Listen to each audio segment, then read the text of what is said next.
Hola, ¿qué tal? Muy buenas tardes, me da mucho gusto saludarles. Una tarde más, un viernes más, aquí a través de Radio Diferente de La Opinión de Aldo Fulcanelli, y pues ya estamos a 11 de septiembre del 2020. Qué rápido se ha ido el año, qué rápido se va el tiempo. No sé si sea únicamente mi percepción, pero a partir de cierto tiempo de este siglo, de este siglo XXI, un siglo vertiginoso, un siglo de muchas disparidades, de muchos desequilibrios, un siglo bastante extraño, enrarecido, y se nos ha ido rapidísimo ya el año, ya cada vez más rápido, y desde luego con las noticias y con este ritmo de las redes sociales, pues con mayor razón.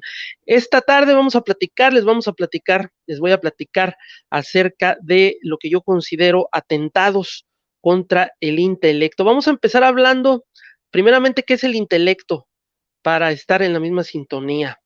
El intelecto es la facultad de la mente que permite aprender, entender, razonar, tomar decisiones y formarse una idea determinada de la realidad. Eso es el intelecto.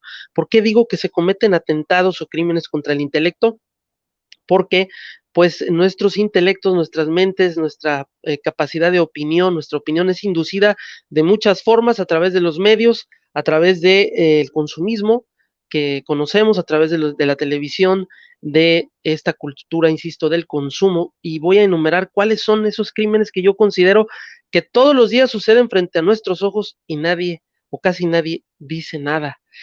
Bueno, primero hay que comentar que estamos viviendo en una sociedad profundamente narcisista y autocomplaciente, no empática con el perdón o la enmienda. Eh, yo creo que todos tenemos derecho a equivocarnos y más allá del derecho a equivocarnos, nos equivocamos, es una constante del ser humano, que no somos perfectos, esto sucede donde quiera, en todas partes del mundo y en todas las culturas, y pareciera que no hay una empatía, en este momento no hay una empatía por el perdón o la enmienda, sino más bien con la revancha y con la histeria. Existe una lamentable reivindicación de la violencia.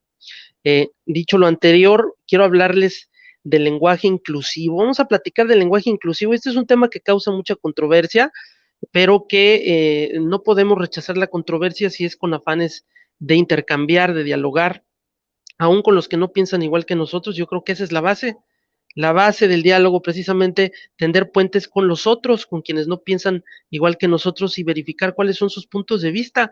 Y así nace la opinión, del intercambio, de la comparación, nunca de un pensamiento único o impuesto, nunca de los dogmas, sino de las ideas y del intercambio de ellas mismas. El lenguaje inclusivo, bueno, ustedes han escuchado esto de todes, nosotres, y una serie de cosas de situaciones y de propuestas que yo considero verdaderamente atroces dentro del ámbito del lenguaje. El lenguaje, pues, es una construcción humana, desde luego que no está ahí porque sí, tiene siglos construyéndose. Nosotros tenemos una de las lenguas más preciosas, la lengua española, que es una de las lenguas más hermosas, más diversas, más amplias, que tiene más sinónimos, que tiene más antónimos, que tenemos muchas formas de decir una cosa: mesa, ventana, puerta, en fin, es junto con el árabe el idioma más extenso del mundo y uno de los más hablados junto con el idioma inglés.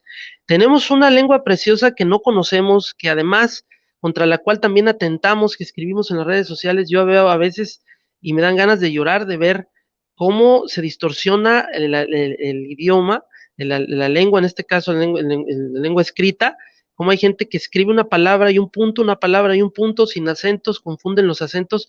Déjenme decirles que los puntos y los acentos están ahí por una razón, para entendernos mejor, y a veces se hace tan difícil poder entender los comentarios y los mensajes que se tienen en las redes sociales.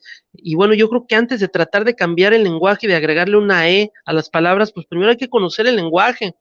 Yo quiero decir que desde mi punto de vista, el lenguaje inclusivo, esta clase de lenguaje inclusivo radical que quiere agregar la E, no se fundamenta en bajo ninguna tesis antropológica, ni sociológica, ni histórica.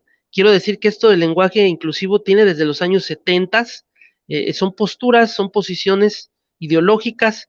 Hay gente que escribe sobre esto, hay muchos tratados, hay gente que incluso da clases sobre el tema del lenguaje inclusivo. Yo no voy de acuerdo con él, yo creo que no se sustenta en esas bases que les vengo comentando, sino que más bien es un tema de militancia, es una militancia, es un tema ideológico, una militancia con una ideología que se vuelve radical y se vuelve pues ininteligible cuando empiezan a hablar así.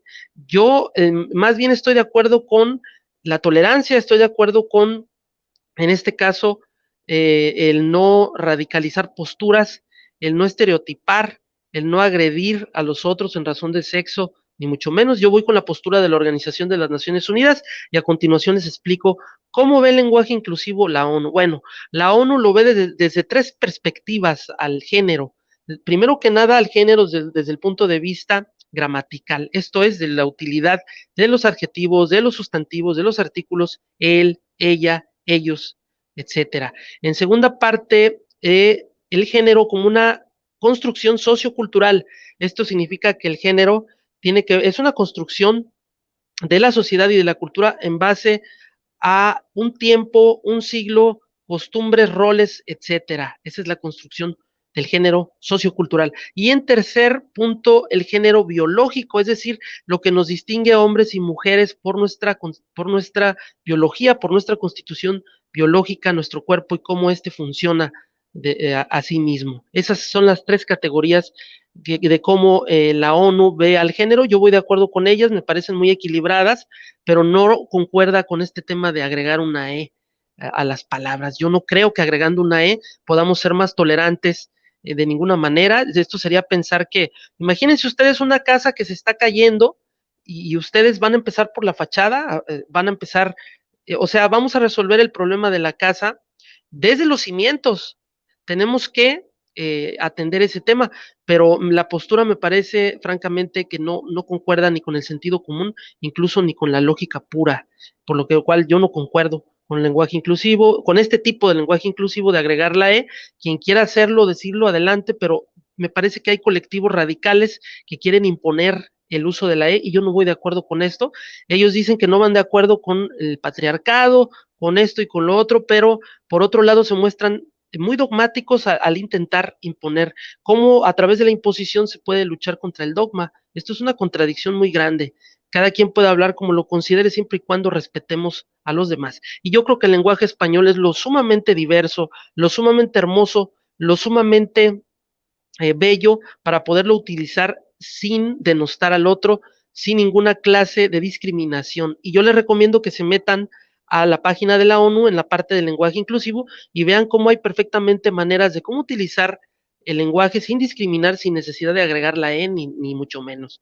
Y bueno, esto de todes, nosotres y todas estas cuestiones, en la Real Academia Española de la Lengua se ha manifestado en contra y países como Francia han dicho que no a este tema. Yo no voy de acuerdo y pues bueno, respeto a quien sí, ya he dicho cuáles son mis razones y yo considero que la base de la tolerancia no está en agregar una sino en la actitud de las personas. Antes de hablar, se tiene que pensar, ¿de qué nos sirve agregar una si nuestra actitud va a ser totalmente discriminatoria?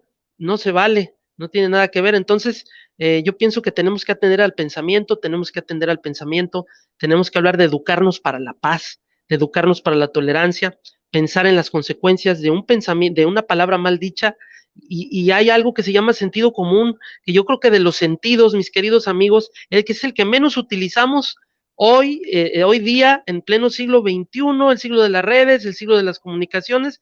¿Qué pasa con el sentido común? ¿Por qué no lo usamos? Ahí está el sentido del humor, ahí está el sentido de todos los sentidos, pero ¿qué pasa con el sentido común? Hay que utilizarlo porque la verdad que nos serviría bastante, bastante. Bueno, yo estoy en contra de la comunicación basura. Y ahora les voy a platicar qué es para mí la comunicación basura, que este es otro de los atentados al intelecto. Eh, cuando decimos Lord, cuando decimos Lady, Lady tal, Lady cual, Lady tacos, Lady esto, Lady lo otro, no podemos por un lado apoyar lo que se supone que es un lenguaje inclusivo, incluyente, contra la discriminación, y por otro lado, con estos apelativos, con estos apodos, pues lo que estamos haciendo es estereotipar, ¿no?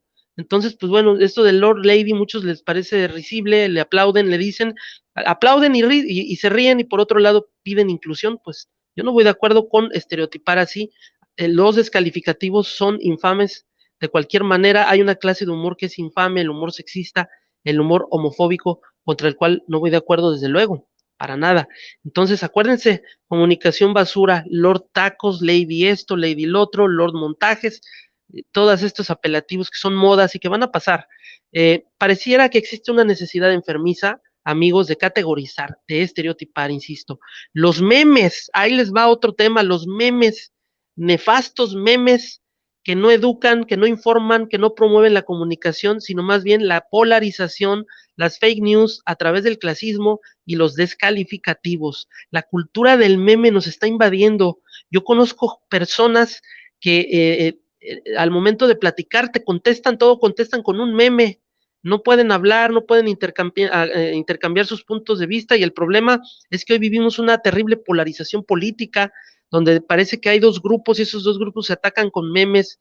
Vivimos en un momento muy lamentable de nuestra cultura, de nuestra comunicación con esta clase de comunicación basura, como el estereotipo, como el categorizar, como el meme, la cultura del meme. Yo deploro los memes, yo no los utilizo, no me dan risa, no me divierto con ese humor clasista y descalificativo, y creo que el descalificativo lo que hace es reducir el nivel del diálogo.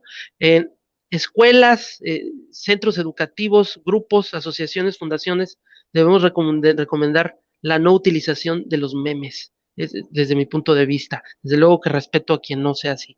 El neofeminismo, este es otro de los atentados contra el intelecto y no me estoy refiriendo al feminismo en sí, porque hay una clase de feminismo que nadie, de entrada nadie podemos estar en contra de los derechos de las mujeres. Quien que se considere consciente puede estar o manifestarse contra los derechos de las mujeres? Nadie. Bueno, yo no lo haría, no soy machista bajo ninguna circunstancia. Creo en los derechos de las mujeres y más allá de eso, respeto los derechos de las mujeres. Fui dado a luz por una mujer como ustedes, como todos, y déjenme decirle, incluso yendo más lejos, muchos de nosotros, o incluso la gran mayoría, hemos sido testigos de la violencia contra las mujeres porque hemos tenido alguna vecina violentada, algún familiar violentado. Entonces, nadie de nosotros somos ajenos a la violencia contra las mujeres. Yo no sé por qué estos grupos violentos de neofeministas que dicen buscar la tolerancia y la paz a través de la violencia se atreven a hablarnos como si nosotros no conociéramos o fuéramos incluso parte de esa, que hayamos sido incluso víctimas de esa violencia. No vivimos en mundos separados, vivimos en el mismo mundo. Que no nos consideren tontos porque no lo somos. Entonces, yo les comento en referencia a la toma de la Comisión Nacional, a este edificio de la Comisión Nacional de los Derechos Humanos, que ha sido tomado por un grupo, por un colectivo que dice reivindicar la causa de las mujeres, que quiero decir, tenemos un sistema judicial ralentizado, un sistema judicial corrupto, eso lo saben todos, lento, y esto tiene que cambiar. Es un tema judicial, es un tema legal, es un tema de aplicación de la ley, pero no es un tema de secuestrar un edificio, de destruir el edificio, de rayar el edificio, de destruir las pinturas que hay ahí en honor a la libertad y a la paz. No se puede buscar la paz a través de la violencia y no hay una violencia buena y una violencia mala. No hay un odio bueno y un odio malo. Es deleznable toda clase de violencia cuando se llega a este punto y más cuando vemos que estas mujeres que dicen reivindicar los derechos de todas, se autonombran representantes de todas y se equivocan porque yo conozco muchas mujeres que han sido violentadas y son enemigas de esta clase de violencia y de seguro estoy de acuerdo que la mayoría de las mujeres no aprueban esta clase de violencia, ni la toma de edificios, ni la destrucción, ni mucho menos la no negociación y el no diálogo. Hay que estar a favor del diálogo, pero este colectivo se manifiesta en contra del diálogo. Entonces hay una gran contradicción, ¿qué es lo que quieren? La Comisión Nacional de Derechos Humanos no es el organismo que se encarga de administrar la justicia en el país, ni integra el movimiento, ni son los magistrados, ni jueces, ni son la fiscalía, como yo les vengo diciendo, es un tema judicial legal de aplicación de la ley, pero también es de educación para la paz. Debemos de educarnos los hombres porque tenemos un grave problema de machismo y nuestro machismo se refleja en todos nuestros chistes, chistes sexistas, chistes infames, el albur, que es homofóbico por naturaleza. Desde luego tenemos que educarnos para la paz, tiene que haber una educación para el respeto y la no discriminación de ningún género, en eso estoy totalmente de acuerdo. Eh, y bueno, yo quisiera preguntar, ¿dónde estuvieron esos colectivos violentos cuando la Comisión Nacional de Derechos Humanos guardó silencio en los pasados regímenes también, con temas como la matanza de Acteal, Aguas Blancas, los 43 o San Fernando. ¿Qué pasó con esas matanzas? Yo no vi ningún movimiento de colectivos cerrando o tomando instalaciones de ninguna parte. Se cometieron matanzas terribles y no se dijo nada. Por eso yo desconfío muchísimo de que este colectivo aparece de repente y dicen apoyar la justicia y se autonombran representantes falsamente de las mujeres. Eh, no se puede luchar contra la violencia a través de la violencia porque esta es una contradicción lógica y del sentido común.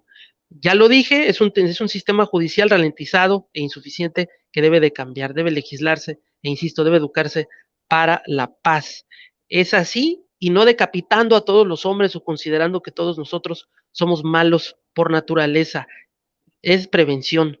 Y yo quiero decir de nueva cuenta, es prevención y es cultura de paz. Me dio muchísimo gusto saludarles en una emisión más de La Opinión de Aldo Fulcanelli a través de Radio Diferente. Les mando un abrazo a todos. Feliz fin de semana. Pásenla muy bien.